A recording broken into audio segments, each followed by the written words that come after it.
Welcome to Talking Buffalo, featuring conversations with guests from around the world of sports, media, pop culture, and all things Buffalo. With your host, Patrick Moran.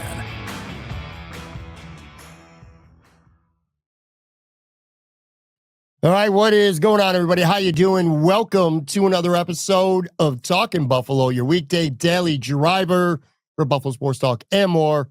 My name is Patrick Moran. Big thank you to everyone out there, as always, for watching and listening, following, and subscribing. I appreciate you guys very, very much.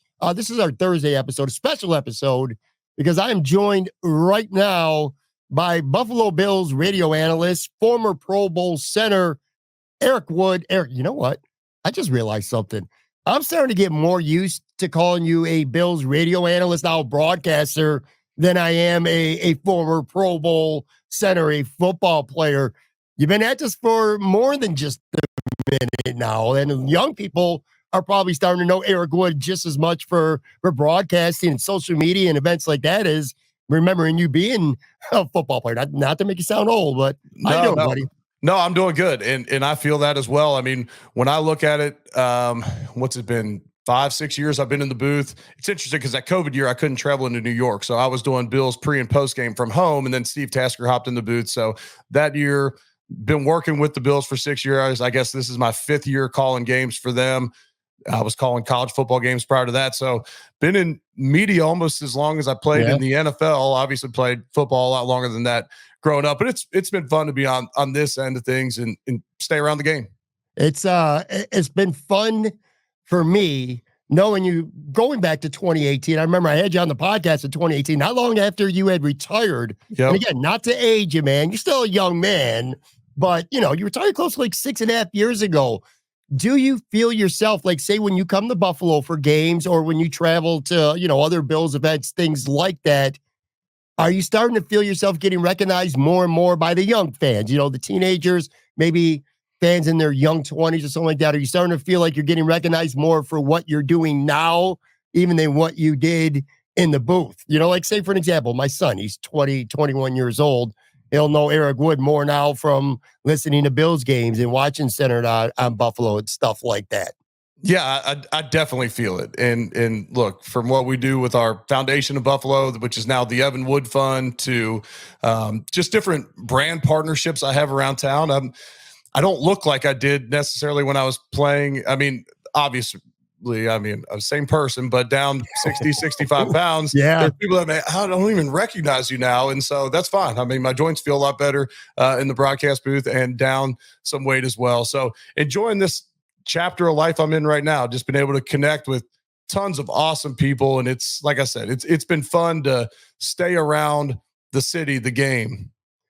As you get more experienced in broadcasting and, there's been more distance now from you going from player to broadcaster, you start to see more and more players that you played with and mostly against getting into the game, whether it's radio, whether it's in a studio somewhere, whether it's calling games. Like, for an example, I got this picture on the YouTube site. It's a really cool picture, man. Eric's with Tom Brady, who's now in his first season calling games for Fox.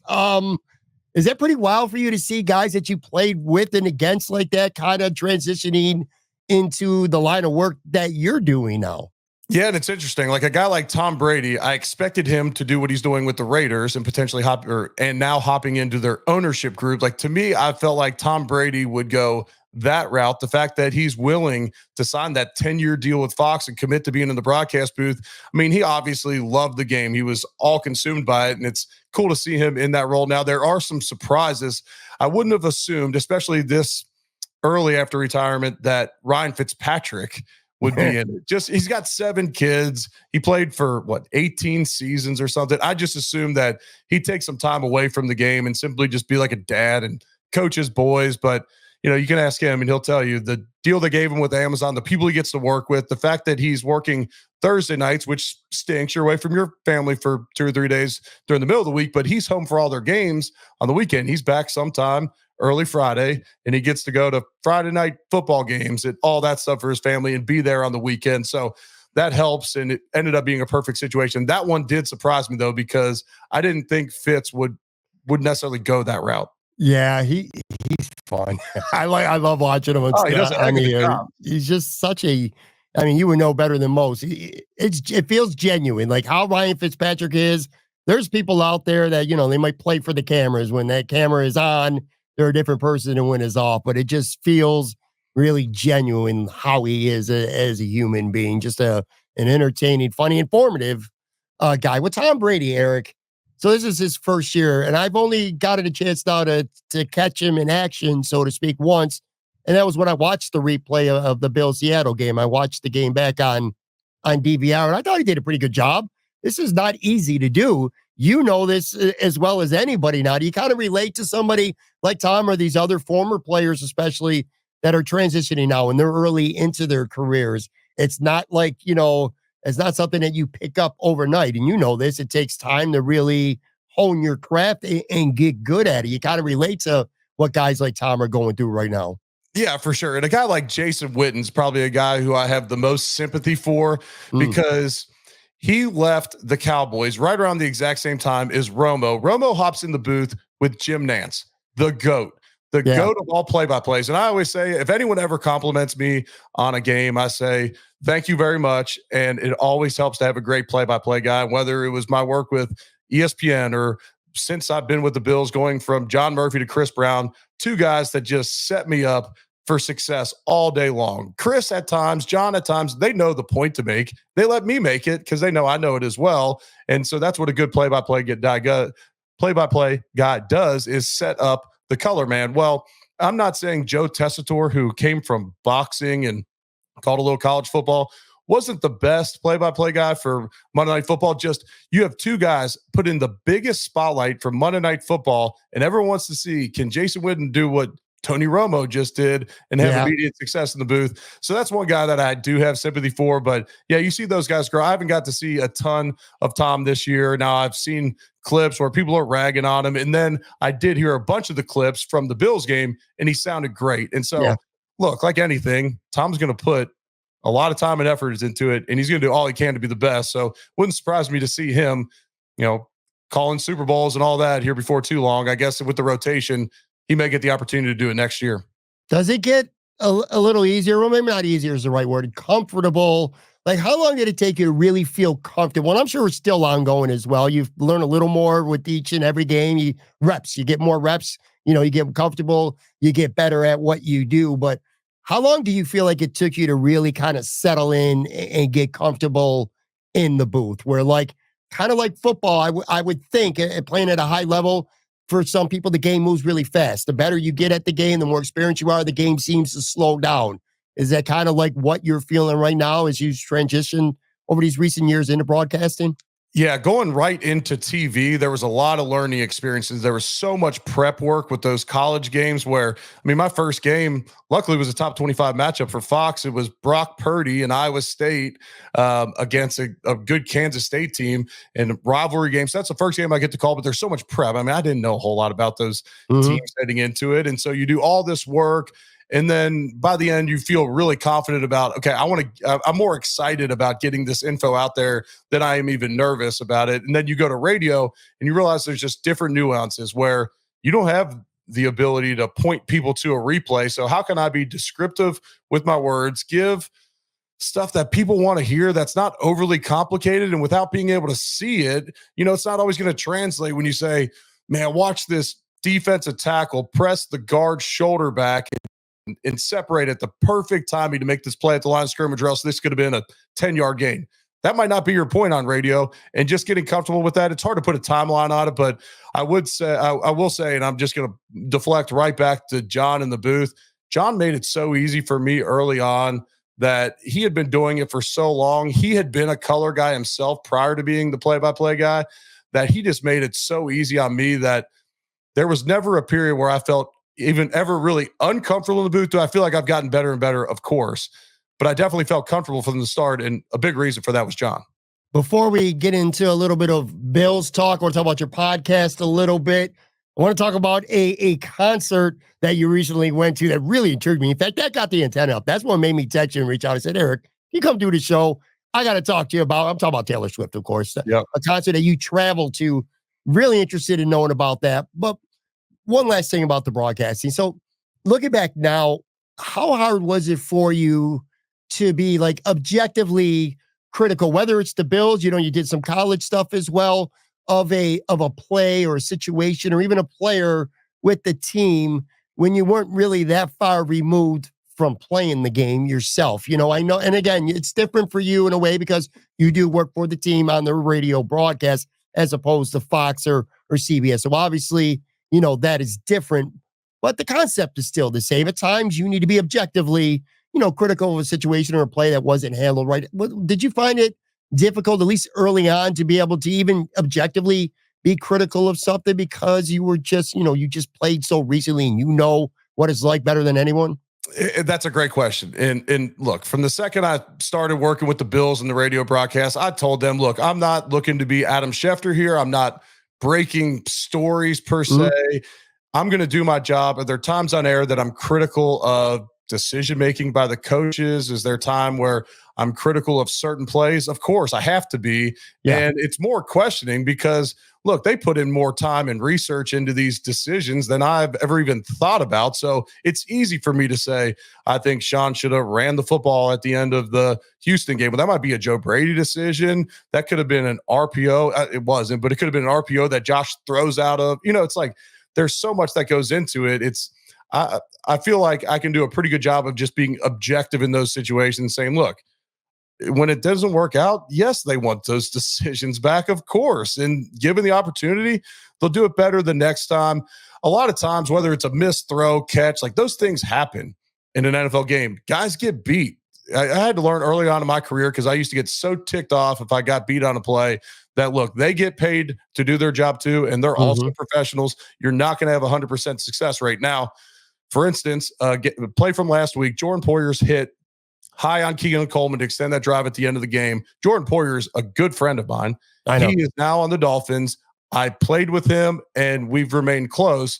And I said on air, that's just not a play you expect from a 12-year veteran. I do not know what I was thinking. That extends the drive. The ball essentially hits the ground as he's blowing him up, and I was critical of that. Now, the sound clips haven't been blown up. They could at some point, and I may get a text from Jordan, and he'll understand that, look, I'm not taking a shot at him personally. He's a split-second decision, and I just didn't expect him to make that play. And you got to be objective. It's part of the job. But, it is what it is. I'm not taking personal attacks on guys, and I think people are smart enough to realize that. Yeah, 100%. Transitioning to, I want to talk about with you, talk about the Bills, the current Bills. I actually want to talk about the offensive line a little bit. Last season being 2023, I thought a low-key strength, not even that low-key, a strength of the Buffalo Bills was their offensive line. It was the best offensive line that Josh Allen had of his career to that point. And remarkably, they all stayed healthy. Nobody missed a game last year. That's kind of an anomaly. You don't see a lot of teams where all 5 offensive linemen play every single game. So kind of fast forward to that offseason, and the Bills part ways with Mitch Morse, a leader, a center, a really good center, one of the better players on this team, and again, a high character guy. That's worrisome when you're looking about the big picture of the Bills. And then they're moving Connor McGovern, who had played center before, but not really much in the NFL. And I remember you talking to him on Saturday on Buffalo on your podcast before the season started about that. That was a really good episode. I have my questions and my concerns about that. And maybe in some levels still kind of do because we're only halfway through the season. But now we're 9 games in, and this is a Bills offensive line that really looks like it's picked up where it left off last year. And knock on wood right now, they've been healthy too. Like the Bills have been hit really, really hard with injuries. Again, it seems like that's been the case for the last several years. However, that offensive line has managed to stay healthy. Talk about Connor McGovern. Your thoughts of him at center, the job he's done. I remember watching him at camp over the summer, and there were some issues with snaps and exchanges and stuff like that early on, but that has not leaked into the season whatsoever, Eric. Yeah, this is a guy who played center in college, so you're confident that he has that skill set, the muscle memory to, once him and Josh are going to get fully on the same page, which, knock on wood, we haven't seen any issues with it come regular season, any of the snap stuff. I assume that stuff would get ironed out. Now, he's a different player than Mitch Morse. Mitch Morse, a lighter center, pulls. They were always sending him out in space. Well, the Bills are leaning into more of a zone run game this year, utilizing the skill set of, some of these different guys on the offensive line. When your center isn't necessarily going to be your top tier puller, then you keep him in line. You run more duo schemes with double teams. You run more zone blocking, which we've seen this year. Credit to Joe Brady and Aaron Kromer for just constantly molding schemes and plays to the skill set of the guys that they got in this offensive unit. So I think Connor McGovern did a great job this year. And then you have David Edwards go into that left guard spot, but he played a ton as that sixth offensive lineman last year, similar to what we're seeing from Alec Anderson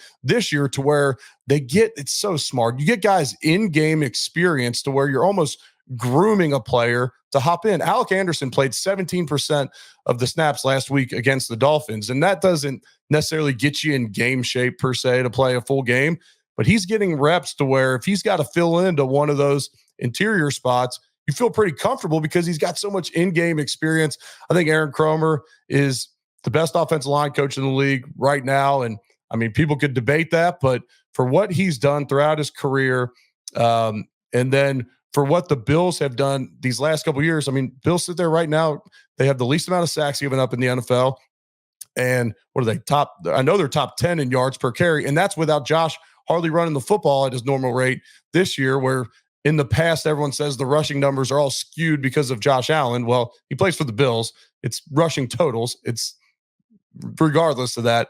The offensive line's doing a heck of a job this year. And look, the injuries can happen at any time. When they're not happening on the offensive line, you're just grateful for it. Now, I think some of it's the schemes where it's not all just downhill, put your head down, try and crush a guy. At times it's letting a guy penetrate up the field, slip him and go to the second level. They do some things schematically where maybe they're not falling on each other's legs as much as some other teams based upon technique. You mentioned, and it's a great point, I didn't really think of it that way too. Like Alec Anderson right now is getting a lot of reps. And if something were to happen to Edwards or to Torrance, or maybe even it's Connor McGovern, for Anderson to be able to step in there and have to become a starter, he's gotten a lot of in-game reps, which is, of course, is invaluable. We did a show yesterday. I had Matt Warren from SB Nation, and we did a Buffalo Bills mid-season award show. And I actually gave David Edwards my Unsung Hero Award for this team because, look, Eric, and you know this again, better than anybody. If a wide receiver is not performing well, I'm not going to say any name, player X, it doesn't even matter. Get him out. You go to another receiver. If somebody on the offensive line is not playing well, that unit can completely fall apart. So you're only as strong as that weakest link, and there really hasn't been. David Edwards has not by any means at all been a weak link. We're recording this early afternoon. Just real quick here. Sean McDermott just spoke to the media in terms of injury updates. I'm reading from Josh Reed right now. Keon Coleman won't be out there today, taking it one day at a time, but not ruled out for Sunday yet. Amari Cooper will be out there in the same situation as last week. Christian Benford will be out there. So good news on Benford. Coleman looks like a day-to-day. We'll see what happens thing. And Amari Cooper. One more question about the Bills this season. Slow starts in a lot of these games, offensively and defensively too. Very basic defense. And then they really, the Bills have been so good at adjustments this season. It's kind of remarkable to watch, but it's also frustrating as a fan sometimes to watch them come off to these slow, sluggish starts. I've kind of likened it to a boxer who maybe he comes out and he starts slow, like he's willing to give up that first round. He's feeling you out. He's seeing what you got. And then that fighter, will eventually go on the attack. Do you kind of feel like that's been the mentality a little bit with the Bills? They're kind of like almost feeling you out early in not that they don't want to have success early in the game, but that's the way it seems to be playing out. Like they're feeling their opponent out, and then Sean and Bobby and Joe, they're making their adjustments, and that's when they're really sinking their teeth into whoever they're playing. No, I think that's a fair point, and I want to touch on both sides of the ball. I think offensively, when you look at, especially early in the season, some of the experience that Josh has had with this receiving core, and Joe Brady wanted to establish the run to then set up play action and set up the pass. Oftentimes it's hard to move those fresh D linemen off the ball and displace them like we can, later in drives or later in the second half. And you've just seen some little things. There was a Kincaid drop on a third down early in the Baltimore game. Mm-hmm. There was the Cooper drop early on in the Tennessee game. Those extend drives, and who knows how it plays out with the slow starts offensively. So I think part of it's scheme and, being a little conservative early in games. And then also part of it's, just been individual breakdowns, which happen, and you will want to eliminate them. Defensively, it seems like the Bills are getting teams' best shots offensively. These opening scripts, it's a play action rollout, it's a screen, it's, a bunch of moving parts to where, they've got game plan specific.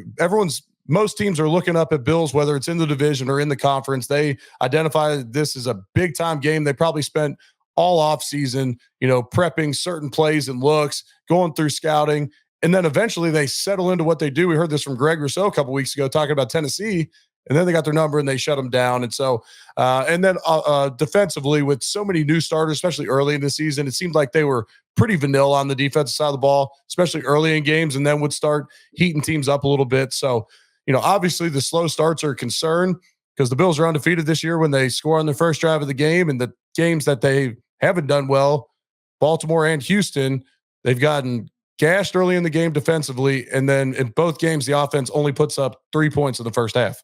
Yeah. I'm joined right now again by Eric Wood, Buffalo Bills radio analyst, former Pro Bowl center. I want to let you know real quick, too. Thursday night, live from Imperial Pizza, I'm going to have UB linebacker Sean Dolak with me live. The kid is leading the nation, Eric, in tackles. He's a Butkus semifinalist for the nation's best linebacker, a strong All-American candidate. From what I hear from a lot of people, a solid NFL prospect, a Buffalo born and raised, West Seneca born and raised kid here in Western New York doing really good things. That UB pipeline is starting to get real.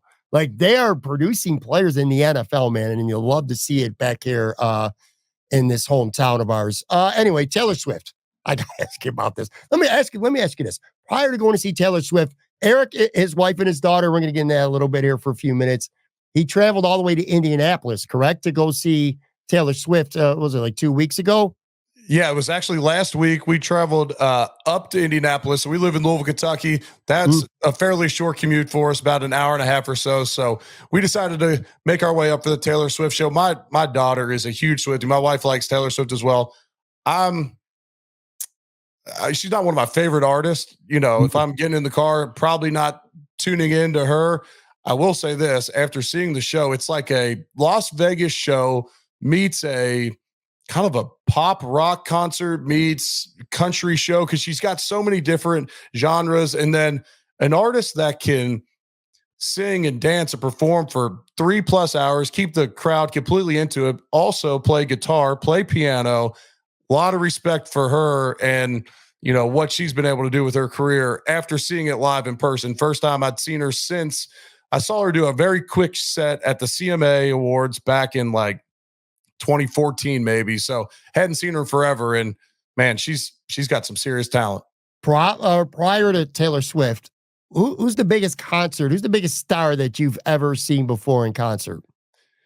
I'd probably say Garth Brooks. When you look at throughout history, how many records he sold, seen a bunch of big country acts, the Kenny Chesneys, the George Straits, and a lot of the newer guys, the Luke Combs, saw him up in Buffalo, which was awesome.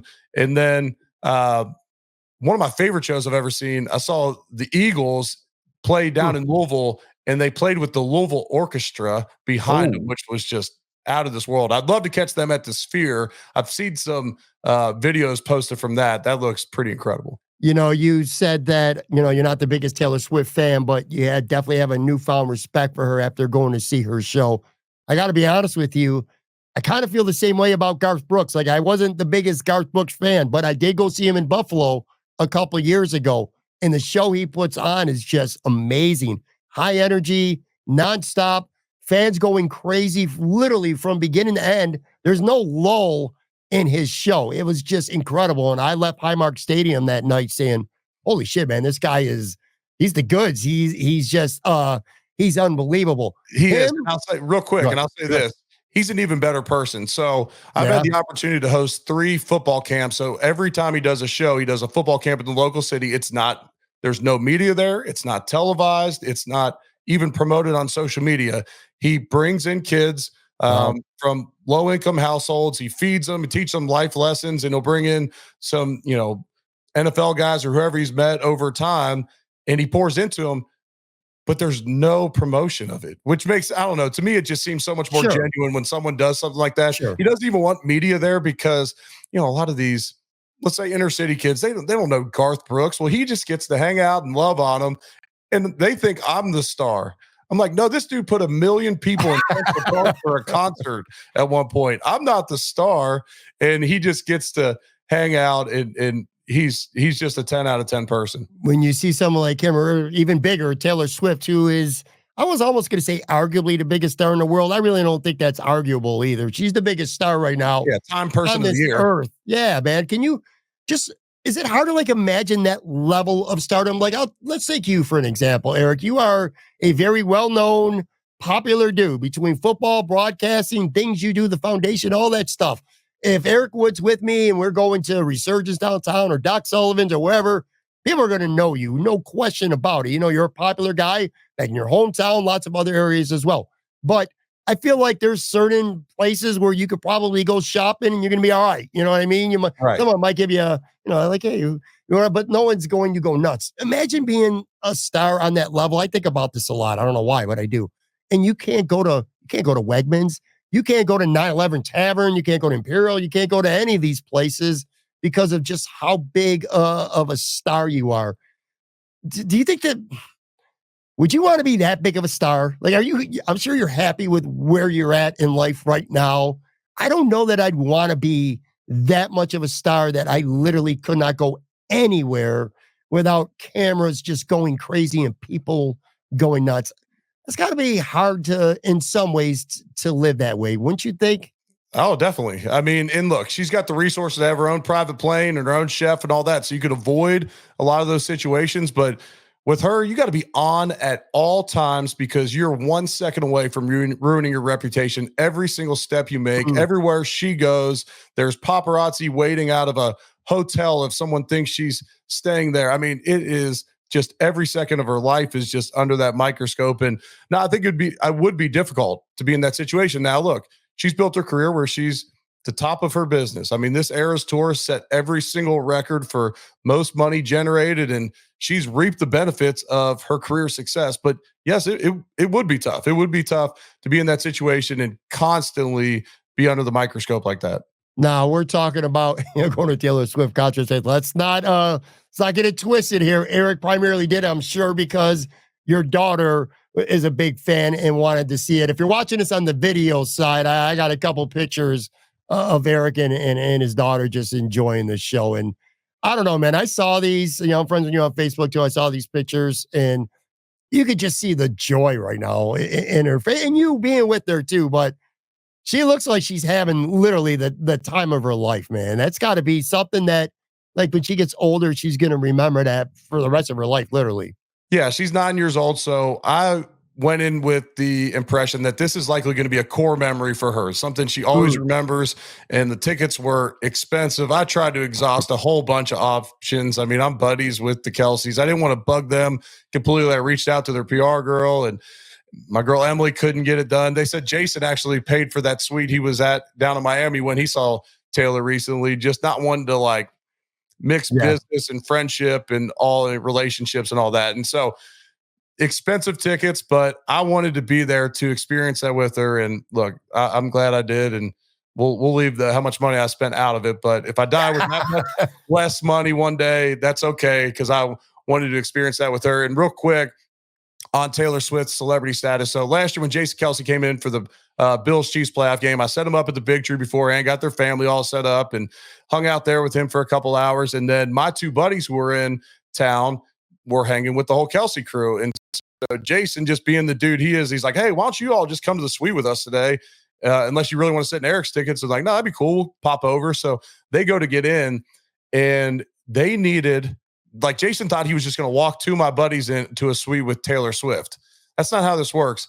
Needed a week's, I think it was 6 days notice to get the proper security clearance to be in the suite that day. So my buddies got denied that day, but I give Jason props for just like, dude, just come on. Like, what are we worried about here? That is awesome, man. Speaking of awesome, quick left turn here too, real quick, because I'm kind of following news as it comes on. Tyler Bass was just named AFC Special Teams Player of the Week. you're in the booth, you're in the stadium, you know him, I'm sure you feel him, the struggles, the ups and downs that he's went through, the lack of confidence. How important was it for him to make that kick? Not just because it quite literally won the Bills a football game, but just his mindset emotionally maybe as well. Again, being a player, a human being is something that you could relate to that some content creators who don't play the game for a living, like myself or whatever, can't. Like, how much did that kick mean to him? It means a ton. I mean, the nature of that business is in that position, being a kicker, a punter, a long snapper, you're always potentially one game away from being gone. Now, Tyler Bass's contract structure right now makes him harder to move on from, but they're bringing in practice squad guys and saying they may elevate one of them and just keep Tyler Bass on the roster, just inactive potentially. And so that's a tough position to be in. Like, if I went into the stadium on a Sunday and had a bad game, I'm likely keeping my job the next day. Now, film's going to suck, and I'm going to get ripped the next day, and we're going to have to analyze how I prepared that week and everything else. And look, that's no fun, but going to work every week, realizing your job may be on the line, and then you walk out into the stadium and maybe some people are saying whatever to you, and you feel the criticism. And even if you're not on social media, you feel it from the media and everyone around town. So for him, all indications, seems like an incredible young man. He's had a lot of success. He truly is a weapon. Sean McDermott continues to say it. When he's on, he's a weapon. Now, he knows he needs to perform better, but when he's on, he's a weapon. That's Sean McDermott's words. I agree with him. And for him personally and for this team, if he can use this as a springboard moment to get some confidence, that's going to be huge for the Bills down the stretch. I think Sean McDermott deserves, and I said this in the post game, I think Sean McDermott deserves credit for having the confidence to even put him out there to kick a 61-yarder. There are a lot of people, myself included, who thought you go for it on 4th and 10, try to pick up 12, 13, 15 yards to get out of bounds. And if you don't, it goes to overtime. If you miss a field goal, Miami might get a play with 2 timeouts left and have a 60-yarder of their own for a chance to win. So I think Sean McDermott actually deserves a lot of credit there for having the confidence in him. How's the podcast going, by the way? Centered on Buffalo, one of my favorite shows. I listen to it just about every single week. The guest list that you have on this show is what separates you. It's unique. It's wild. You've mentioned Jason Kelsey. He just did your show recently. You've had Jimbo on it. You've had Josh Allen. You've had Spencer Brown, McDermott, Bean, Joe Brady. I keep going on and on and on. What does it mean to you that these guys trust you to treat them right coming on your show? Because these are people that I just rattled off. They don't do a lot of podcasts, and they're especially not going to be doing a lot of Buffalo Bills-centric type podcasts. What does that mean to you that these guys trust you to make sure that you're not going to come on, you're not going to make them, you're not going to put them on the spot too much, make them look bad? Micah Hyde, Jordan Poyer, good guy, man. I could keep going on for days. Well, you got to earn that trust. And, a lot of these are personal relationships I have. I always have a good time joking with the One Bills Lives folks because they're always saying that I got better guest lists than them some weeks, but it's not 100% true. But, when we were looking at doing a Buffalo-centered podcast, a Bills-based, Buffalo-centered podcast, okay, what's my niche going to be? Because guys like you and Joe Marino and Sal and Perino and all those guys do such a good job on a week-to-week basis, breaking down all the nuances of the game. I don't necessarily have the time, and some of it's the travel schedule, to be able to do a daily podcast. So what's my unique niche going to be? And it's bringing on guys, like you mentioned, get a Jason Kelsey to come on, and, we'll talk a little bit about the game, and it's going to be a little breakdown, a little preview, but also let's tell some stories and let's peel the curtain back a little bit on this. And so it gives me, just a way to enhance this kind of unbelievable. We have just this unbelievable network of podcasts. I listen to yours. I listen to Locked On Bills each week. And, a lot of that helps me get prepped for the broadcast coming up. Well, it allows me to just add something to this kind of little ecosystem of all these great Buffalo podcasts that we got going.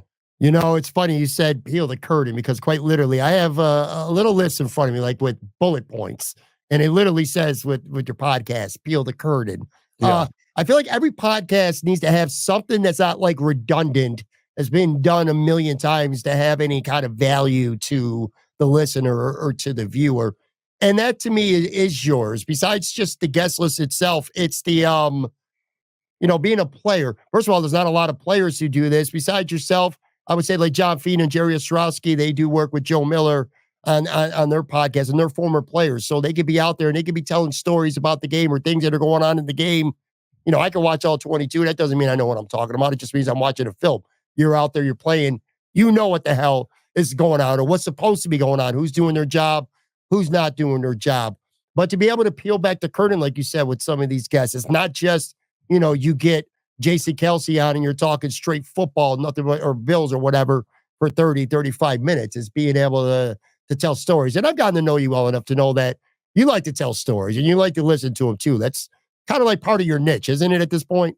No doubt about it. And I appreciate all those kind of words about it. And, in trying to just bring something different. So the Bills brought in Ted Scott, Scotty Scheffler's caddy, to speak to the team last week. I ran into him at the walkthrough on Saturday morning, saw him again before the game Sunday. So we recorded a podcast this week, and I'll be honest, he doesn't reveal the exact message he gave to the Bills because he's like, that's my secret sauce.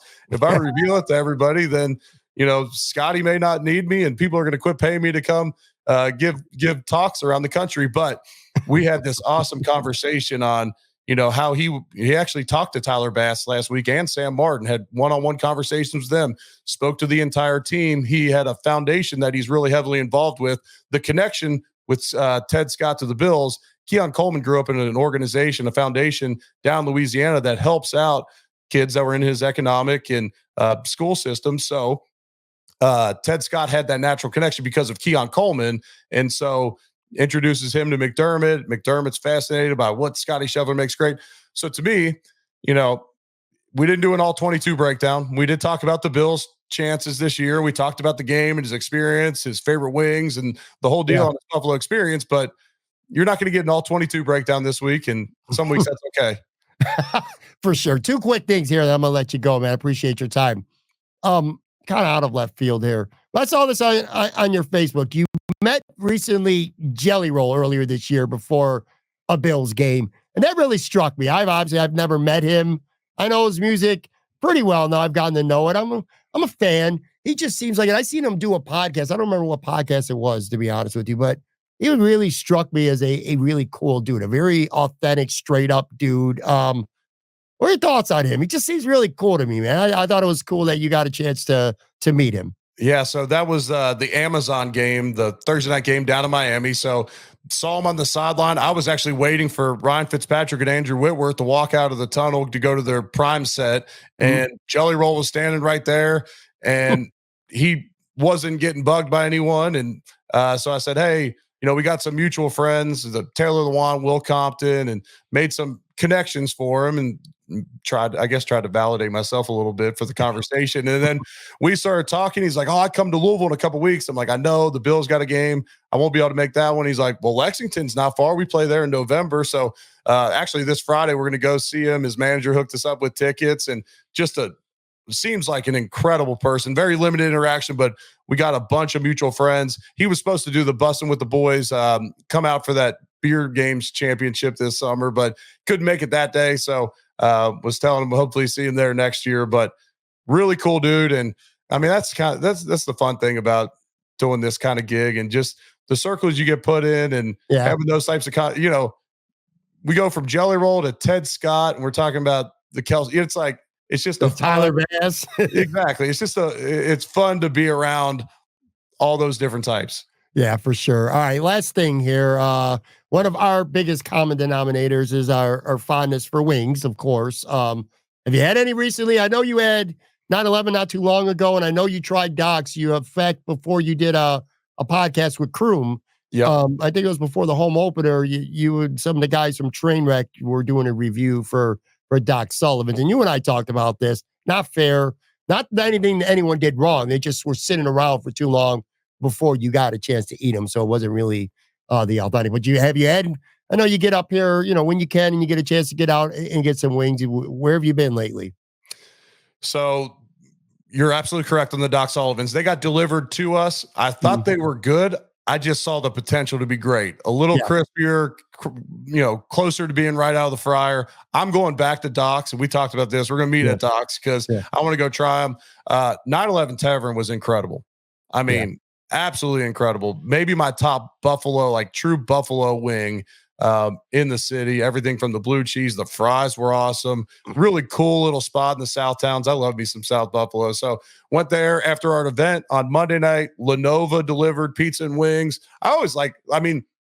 Lenova would get delivered to our facility pretty often with the Bills. I'm assuming they're a big sponsor of the Bills. But regardless, we would get those fairly often. Always enjoyed them. Think they're good. And then we did Sonny Reds on Monday. And Sonny Reds is just out of this world. Did Mulberry's on Saturday. So similar wings to Sonny Reds. And then actually did some wings at Elio de Palo's, just a traditional Italian restaurant.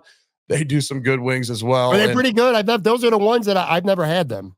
They were good. Yeah, they were good. Yeah. And so, to me, like my buddies are always blown away by how many great wing spots there are in Buffalo. And I tell them, I'm like, well, if they're not great, they're not going to be in business very long. And so, especially these places that have been around for a while, they got to be great or else they're not going to stay in business. You remind me of myself when I lived in Florida. It's like, you're not here all the time. So when you are here, you cannot it feels like you're missing out. If you go a day without getting wings when you're in Buffalo, if you're only here for a limited amount of time, then you feel like you're completely missing out. It's different when you live here. Maybe if you lived here year round, you still might go get wings as often as we do. I'm glad you gave Sonny Red some flowers. So that is truly one of my favorite places, and especially 911. And you're right too.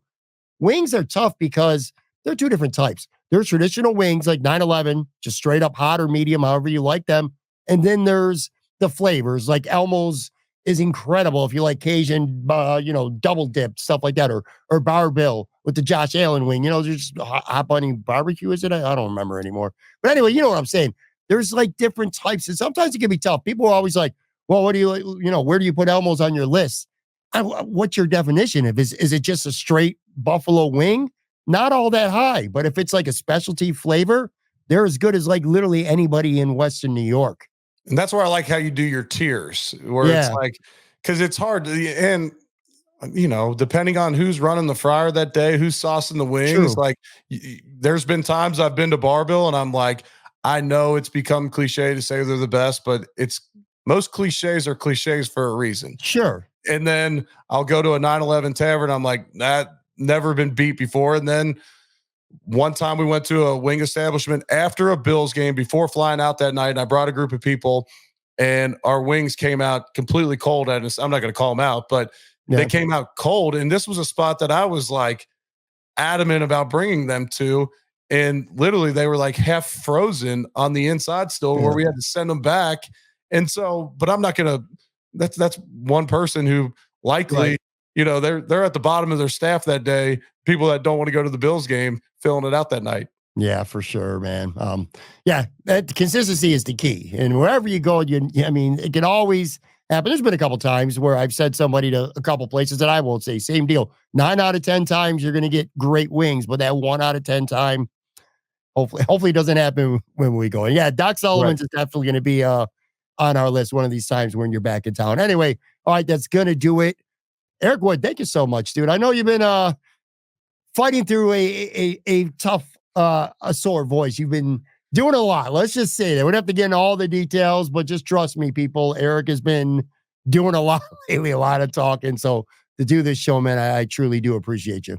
Yeah, my pleasure. And I apologize about a little raspy voice between calling the game and having our charity event weekend and hosting people all weekend, singing with the band. I had no voice yesterday when I texted you and said I may have to cancel, and then it started coming back last night, and that's why I fired it off to you. Hey, let's still get this done if you haven't made other plans yet. All right. Again, I appreciate you. Make sure you check out Centered on Buffalo. Truly one of my favorite listens. I'm still a traditional dude. I like to listen still to podcasts. And again, one more time, Sean Dolak with me live from Imperial tomorrow night. Talk to you guys then.